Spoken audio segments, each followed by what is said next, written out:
ലക്ഷങ്ങളെ മുടക്കി നാട്ടിലൊരു പരിപാടിക്ക് സെലിബ്രിറ്റികളെ വിളിക്കും. അത് പാട്ടായാലും ശരി, ഡാൻസ് ആയാലും ശരി, അത് കാണാനും കേൾക്കാനും ആരാധകരും എത്തും. എന്നാൽ പക്ഷേ ഈ പരിപാടിക്കിടയിലും ചിലർ പരിപാടി അലങ്കോലമാക്കാനോ അല്ലെങ്കിൽ അവരവരുടെ വ്യക്തി താല്പര്യങ്ങൾ സംരക്ഷിക്കാനോ അടിയും ഇടിയും ഒക്കെ കാണിക്കുന്നത് വർഷങ്ങളായി ഇത്തരത്തിലുള്ള പരിപാടികൾക്ക്, ഇത്തരത്തിലുള്ള വേദികൾക്ക് മുന്നിൽ നമ്മൾ കണ്ടുവരുന്ന കാഴ്ചയാണ്. ഈ കഴിഞ്ഞ ഫെബ്രുവരി 15-ന് വേടന്റെ ഒരു പരിപാടി പാലക്കാട് സംഘടിപ്പിച്ചിരുന്നു.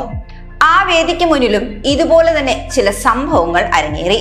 അപ്പോൾ കൈയും കെട്ടി നോക്കി നിൽക്കാൻ കേരള പോലീസിന് കഴിഞ്ഞില്ല. പിന്നെ എന്താണ് സംഭവിച്ചതെന്ന് ഈ ഒരു വീഡിയോ പറയും.